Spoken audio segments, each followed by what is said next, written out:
மாணவ செல்வங்கள் அனைவருக்கும் காலை வணக்கம். நாம் இந்த காணொலியில் கவிஞர் வாணிதாசனை பற்றி பார்க்கலாம். வாணிதாசன் இவரது இயற்பெயர் அரங்கசாமி எத்திராஜுலு. இவர் பாண்டிச்சேரியில் உள்ள வில்லியனூரில் 22ஆம் தேதி ஜூலை மாதம் 1915ஆம் ஆண்டு பிறந்தார். இவரது தாயாரின் பெயர் துளசி அம்மாள், தந்தையின் பெயர் அரங்க திருக்காமு ஆவார்.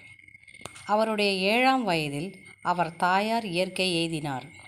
தாயாரின் மறைவிற்கு பின்னர் தந்தை சிற்றன்னை மற்றும் பாட்டியிடம் வளர்ந்தார்.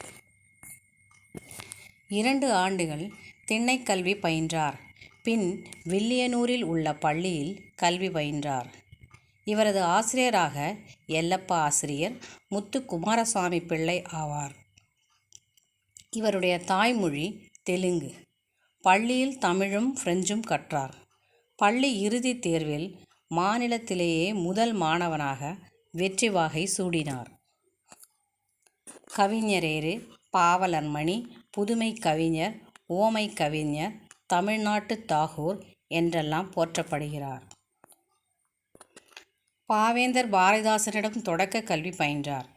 பாரதிதாசன் மற்றும் தமிழின் மீது இருந்த பற்றின் காரணமாக கவிதைகளை எழுதத் தொடங்கினார்.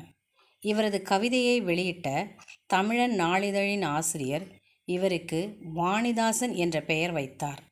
பின் 1945இல் இவர் எழுதிய கவிதைக்கு சென்னையில் வித்வான் பட்டம் கிடைத்தது. புதுச்சேரியில் உள்ள கல்லூரியில் ஆசிரியராக பணியாற்றினார். பொன்னி, காதல், முரசொலி, முத்தாரம், மன்றம், தென்றல் போன்ற நாளிதழ்களில் தனது கவிதைகளை எழுதினார். இயற்கை பற்றியும் பல கவிதைகள் எழுதியுள்ளார். இயற்கை கவிதை எழுதியதால் இவரை தமிழகத்தின் வேர்ட்ஸ்வொர்த் என போற்றப்படுகிறார். தமிழச்சி, கொடிமுல்லை, தொடுவானம் போன்ற குறுங்காப்பியங்களையும் எழுதியுள்ளார். தொடுவானம் என்னும் நூலில் தனது பாடல் திறமையை வெளிப்படுத்தியுள்ளார். இந்த நூலிற்கு முன்னுரை எழுதியவர் கவிஞர் திருவிக ஆவார். இவர் தமிழ், தெலுங்கு, ஆங்கிலம், பிரெஞ்சு போன்ற மொழிகள் நன்றாக தெரிந்தவர். இவருடைய பாடலுக்கு பிரெஞ்சு நாட்டு குடியரசுத் தலைவர் செவாலியர் விருது வழங்கி சிறப்பித்தார்.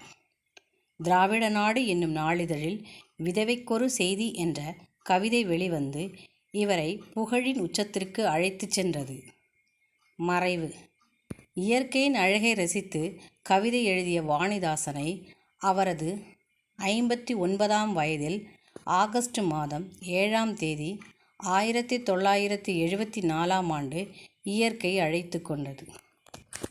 நன்றி.